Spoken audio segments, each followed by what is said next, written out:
He and his father use wax and feathers to fly out of prison.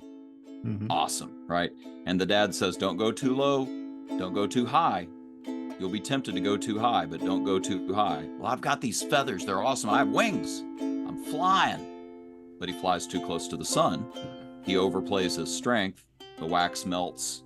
He falls to his death. Welcome to It Doesn't Take a Genius. A quick tip before we get started. Nervous public speakers have often used the trick of visualizing their audiences in their underwear to calm their nerves. You may want to try that as you watch Mark and Mike. After all, neither one of them is wearing pants. Just saying. Ramsey!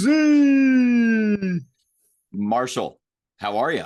I'm doing fantastic, man. Yes, your game face, show face, reminded me of somebody caught in a bright LED light.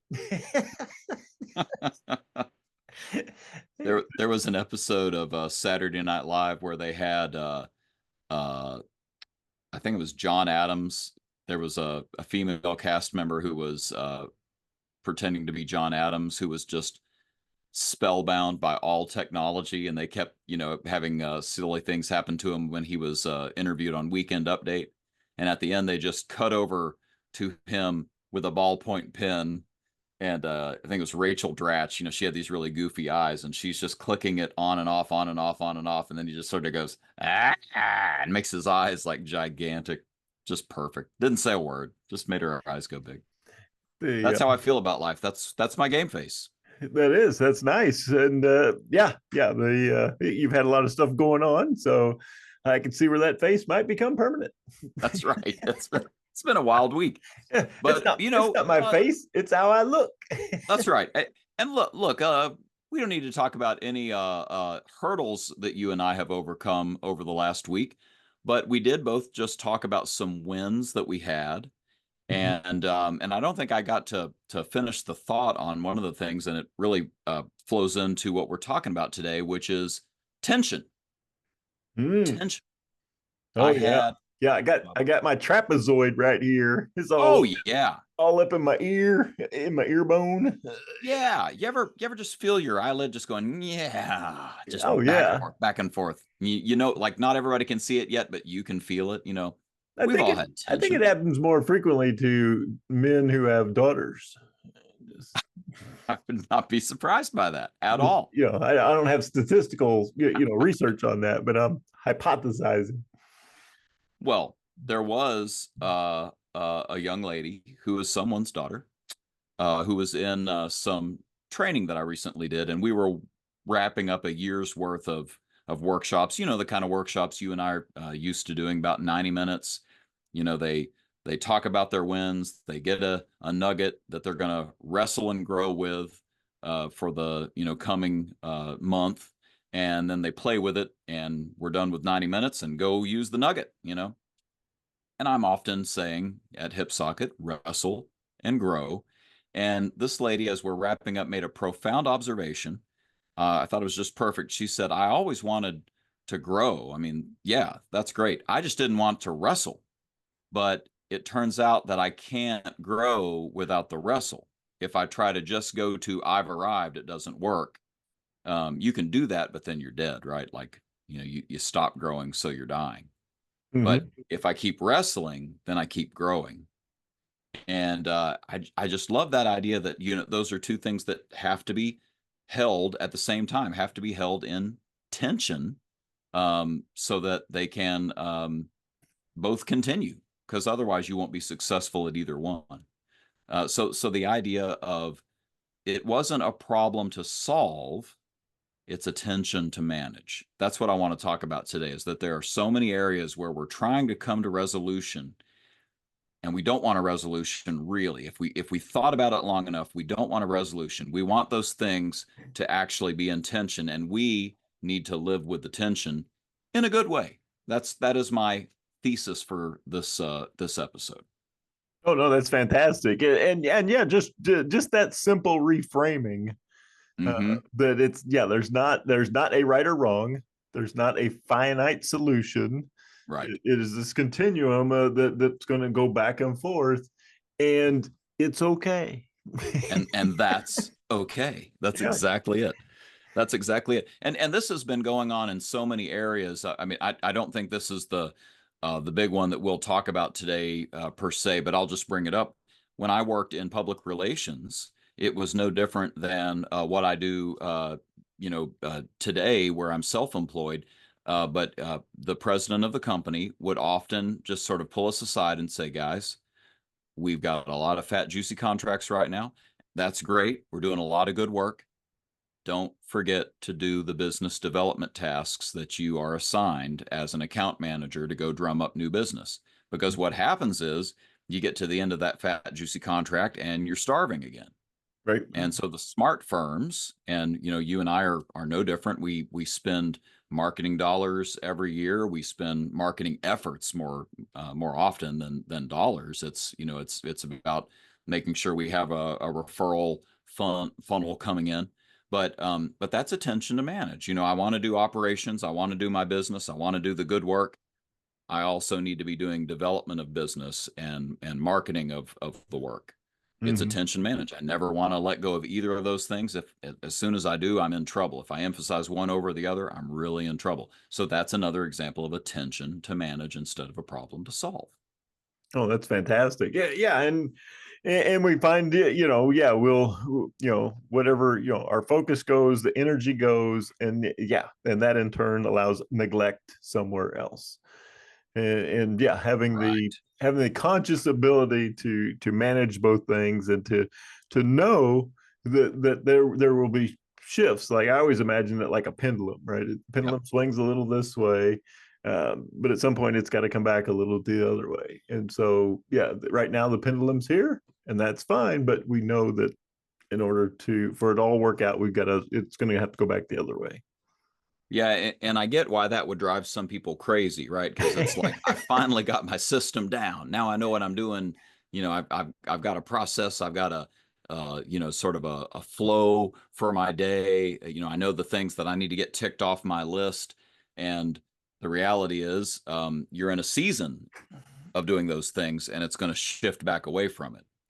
Or for other people, it might be, okay, but don't overemphasize that. You need to consciously start pulling over some of the things from the other side and making sure you're doing those, even though you feel like they're counterproductive to some of the things you're doing right now, right? Because let's face it, marketing is counterproductive to me getting, deep work done for some of my clients right now. But if I don't do it, like the whole thing falls apart.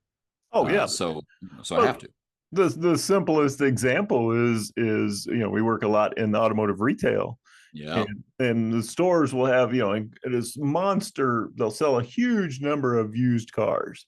Yep. And they'll be so focused. Business is so good. We're selling all these used cars, and they'll have this monster month, and then the next month's terrible. Yep. Because they didn't replenish the inventory, and there's nothing to sell. To get cars. Yeah. So now we spend that month building the inventory back up, and then the next month we sell them all. Yep. And so you get 6 really good sales months, right? And that's it, out of a 12-month period. So there's another side of that where it's not the macrocosm of the whole store, but the microcosm of the individual. Let's talk a salesperson, a service advisor. There are things that they're doing to find the work, right? Like they're actively pursuing CRM leads, and they're doing things to prospect and bring people into the store, and they're doing things to sell the car. And then the car is sold. Well, they don't move on to the next car, the next customer. They've got some follow-up to do, right? Some things to deliver the car, to do some things that ensure that there was good customer experience and the person's interested in coming back. Otherwise, you're a one and done, and you're going to be a very miserable person long term, because you have to keep going and drumming up the business instead of massaging those relationships and keeping those folks with you. You have to do both. You can't do one or the other. You can't just sell or just take care of customers. There are tensions to manage between the two things. They're not the same thing exactly. They lead to reinforcing each other, but only if you do them. You have to do both. Right. If you can maintain the balance between, the effort between both. Yeah. Now you got something that's sustainable, and it's much smoother. right? Yeah. To eliminate the peaks and valleys in each of the ends of the spectrum. Exactly. You know, we as you were talking, I was thinking about one of our clients that we love to work with, which is Porsche, and they have these attributes. And I remember the very first time I saw them, I thought, well, this doesn't make any sense, because they were diametrically opposed to each other. Yep. And so one of their attributes is you want widespread social acceptance and tremendous exclusivity. Yeah. I'm like, how can you have widespread social acceptance and only a very small percentage of people will ever have one? Yeah. And they found the balance between that, right? Everybody's got the poster. Everybody, when they see one, stops and goes, wow. But they still, you know, their inventory goal is to make one less than the market demands. Right. So always creating a scarcity market with their performance vehicles, and it works. It absolutely works. I have my childhood Micro Machine Porsches and, you know, and some Lego cars behind me. I don't happen to own a Porsche right now, right? I mean, it's pretty exclusive. I'm probably not the target market right now with my need for a third row seat and so on. But yeah, I mean, who doesn't want it, right? Oh yeah. Well, and another one of their attributes is they want to be traditional and innovative. And innovative, yeah. You're like, what? Traditional and innovative. You think these things are just completely opposed to each other, and yet they make it work, right? The cars, from the very first one to the current ones, they're all completely identifiable at a glance. Even in a shadow, you can tell. And yet the new cars are the most advanced machines on the planet. Right. So they've kept this tradition of design, and then they've innovated at every step along the way. And so you start thinking about this and go, man, they have truly pulled this off, where they've held these two tensions in balance, and in turn created one of the premier brands, not just in automotive, but in the world of any genre. That's right. I have another opposite I'll throw at you that happened. It came up naturally in conversation yesterday with a client, and it was something repeated to us by a client you and I were working with last week. We had a young man. Hi, Dylan. I think you listen. Great to talk to you, Dylan.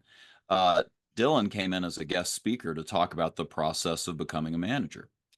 And remember this, that both groups we spoke to with Dylan, after he left the room, they were so impressed by him. And the reflection really was, he was so confident and yet so humble.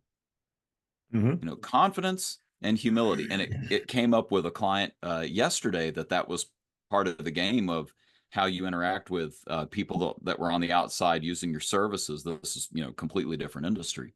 But the idea of confidence and humility being held at the same time, that doesn't seem to make sense, right? How can you be humble but also be confident, right? How can you be confident but also be humble?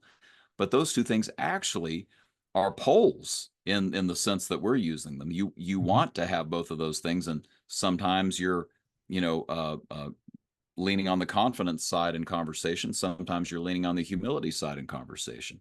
What we have, Mike, so often is our clients dealing with opposites. You were bringing up Porsche, but it happens with clients in every industry. The humility and confidence, they're opposites. How can they coexist? Well, they need to coexist. It's not how do they coexist, it's that you have to have both of those things and be comfortable with the tension of sometimes you're one, sometimes you're the other, sometimes you pull that way, sometimes you pull the other direction. Well, you make a great point. And if you're comfortable with both, then you can use whichever one is necessary for the current situation. Yeah. So I'm completely comfortable being humble, right, where I admit I don't know stuff and I have much more to learn. And if I'm in a situation where I don't know something, I can say, I don't know, help me explain this to me, help me learn it. I can go find the resources to learn it. And then there are points where leadership is necessary, and I have a pretty good idea where we want to go, and I let my confidence shine forth And Yeah. that's what's needed in that situation. So when you hold both of these things and you're comfortable holding both of these things, Right. now you can apply them in the moment when that's what's absolutely necessary. That so nicely leads to the final two pairs that I wanted to talk about, and it's DISC. You know, DISC is about understanding, you know, having a little bit of a model, a framework for how people are different, putting some words to those differences so that you can sort of you can't, as I have a client say, you can't tame it unless you can name it, right? You have to be able to notice what those differences are, define them a little bit, get organized in your knowledge about that, and then you can go do something about it. And the two very simple ways to look at DISC is a couple poles, right? Sort of a northwest, or excuse me, a north-south pole and an east-west pole. Right. And the north-south pole is basically just me saying, do I value and prefer and feel more natural and comfortable with taking action, or being a little more thoughtful? You know, fast or slow, in other words. Mm-hmm. And the east-west pole is, do I feel more natural? Do I have a preference? Do I feel more comfortable with thinking about people and relationships, or is it more about the logic and the tasks? Mm-hmm. And those are two poles, and you do probably have a preference on both poles, Mm-hmm. and you pull a direction, and that's what makes you a D, an I, an S, or a C. And if you have no idea what we're talking about, dear listeners, both of you, we would happily let you take an assessment through us. We have a really good product that we use from Wiley. But be that as it may, you do all those things, right? Mm-hmm. Like every human being, I mean, forget even a team. Let's just talk about the individual. If I'm at the grocery store, right, I better be people oriented enough to say, you know, I think my kids would really eat this cereal. I think that's a win. I should buy that cereal. And I better also be logic oriented enough to say which of these is the best buy, which size container is going to be the, you know, most ounces per penny, or what have you. And the same way with action and thought, right? Like I better take action on all the things that I need to do in my life.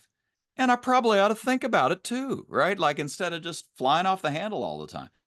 So every human being does all four of those things. You have to hold them in tension. And now if you expand it to the team, oh my goodness, right? You know, Mm-hmm. the different people on a team, we better be listening to all of them, and it better be an argument, frankly. It better be a really good discussion where we're, as Patrick Lencioni says, having a passionate, unfiltered debate about the decisions we need to make, Mm-hmm. and honor all of those polls as we go through the conversation. Have we really thought this through?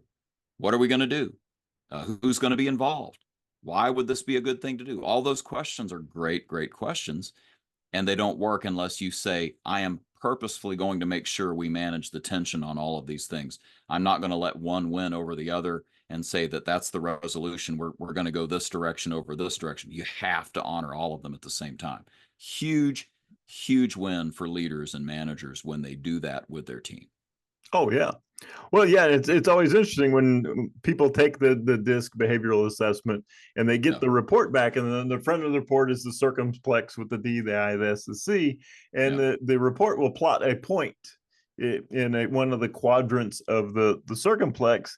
And one of the most frequent things we hear is okay, I know my point's here, but I do all of these things. Right. Right. They want like, hey, you know, like, am I doing it wrong because, you know, or I don't think this assessment works because, right. And so that you make such a good point, right? There are times where, yeah, we have to, you know, we have to flex, we have to shift, and we have to do, you know, some of these other types of behaviors. We have a natural home base, but yeah, people are always like, wait, I do all of these things. Why am I here? Yep. You know, it's like, well, that's where you're most comfortable. That's where things come easiest to you. And yes, and then you have to say, yes, you can do all the other behaviors. Right. It just 100%. Takes a little bit more work, a little bit more energy. Yeah. And you know, a good marriage is an example of that, right? Like you're both bringing a strength and a way of looking at things. And I sure hope you're pulling on each other a little bit and leaning on each other a little bit, right? As you make some of these big life decisions. I would buy everything coming if it were just up to me. I'm so people oriented. I'd be like, I really like that salesman. I think we should buy that thing that he said. And my wife's going to say, now, wait a minute, what's that cost? What's the benefit of that? How long's that going to last? I'm being a little, cartoonish about it. Sometimes it's more important decisions than, buying a refrigerator. It's, life decisions about how you raise your children and, or the number of children. Or the number of children. Yeah, that would be good. Yeah, you might want to have talked about that. That's a premarital conversation, I feel like. But what do I know? Yeah. Who knew? Yeah. That's exactly 10 or 12, and then we'll decide on a number. Just see what happens. Yeah, see what happens. Yeah. Well, and so we've been kind of dancing around this. One of the other attributes here would be the ideal that a strength overplayed is a vice. Yeah. So we've kind of danced around that. So if I go too far either direction and I spend too much time there, at some point it becomes detrimental. And it becomes something that actually holds you back because you can't wrestle with the tension and figure out where you need to go in the opposite way. I believe his name was Gordon Holbein, one of my business professors in the MBA program at the University of Kentucky, talked about the Icarus complex. Icarus, he and his father use wax and feathers to fly out of prison. Awesome, right? And the dad says, don't go too low, don't go too high. You'll be tempted to go too high, but don't go too high. Well, I've got these feathers. They're awesome. I have wings. I'm flying. But he flies too close to the sun. He overplays his strength. The wax melts. He falls to his death. So it is a strength, and it also overplayed is the death of you. We see this with leaders who have been really good before they were in management at taking care of themselves, being responsible, owning it, doing all the things that show that they can be a self-starter and do it. And as Marshall Goldsmith says, what got you here won't get you there. Now you've got to get other people to want to do those things and own those things. So if you keep playing that strength and owning it and going out and rescuing and saving every deal and whatever it is you do for a living, you're going to be a terrible manager. Oh yeah. No, I ran into it the other day. My daughter called me and she says, "Hey, I want to share something with you that's frustrating. It's not good, and I don't want you to be all positive about it." Boy, does she have you like what? She goes, "Yeah, don't be doing that thing where we find the silver lining and it's all here's something we could learn and I know you're going to do that, but I don't want you to." And I'm like, whew. All right. Maybe I've overplayed the strength. Might have taken it too far, and I gotta. I'm being told, in this case, to reel it in. My brothers, their version of that is, I start talking to them about whatever problem they're having, and they go, "Okay, coach." They've heard those questions before. They're not interested. Yeah.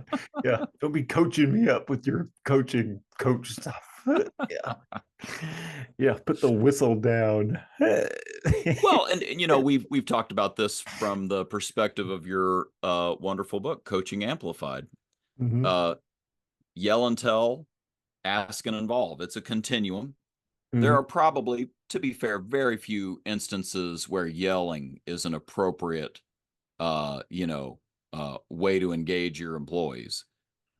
But at the same time, sometimes you do have to tell them. You have to tell them job expectations. You have to tell them the basics of training on how to do their job. There are some things that you do have to tell them, and then asking and involving is a thing a lot of people don't do, and that's what we're trying to stretch people into. They got plenty to tell them how to tell, but your book is well positioned to help them on the asking and involving, which is something that is a attention to manage.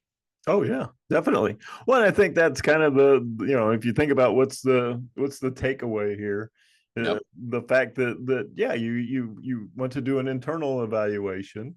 Yeah. If you're incredibly fortunate, you may have some mentors, some people around you who will give you some feedback. That's right. Right? What am I doing too much of? What am I doing too little of? Yeah. Is there a strength I'm overplaying? Is there something that I'm downplaying that needs to be brought forth?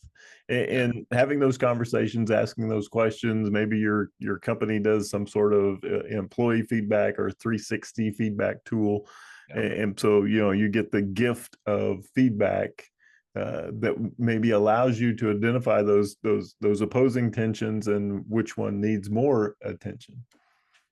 Yeah, I think the way I would put that takeaway is it wouldn't be a bad idea to get organized in your knowledge about whatever the tension is. And what I mean by that is go ahead and define those poles. You may need to work with a coach on that, like you said, a 360, some feedback from your superiors, your coworkers. There's a way to get it down to a word or a phrase on either side and say, these are the two things that I keep trying to say. Oh, is it this? Is it this? I'm emphasizing one over the other, or I'm trying to solve for which one I do, but it's a tension to manage. It's harder to manage if you don't know what those two things are, right? Name it to tame it. So give yourself the gift of going ahead and defining what those things are so that you can wrestle and grow with those things by wrestling with the two of them at the same time instead of trying to fight and have one win over the other, whatever it is. So put a couple words or phrases on paper, draw a line between them, and talk about how can you stay on that line. That's what I would do.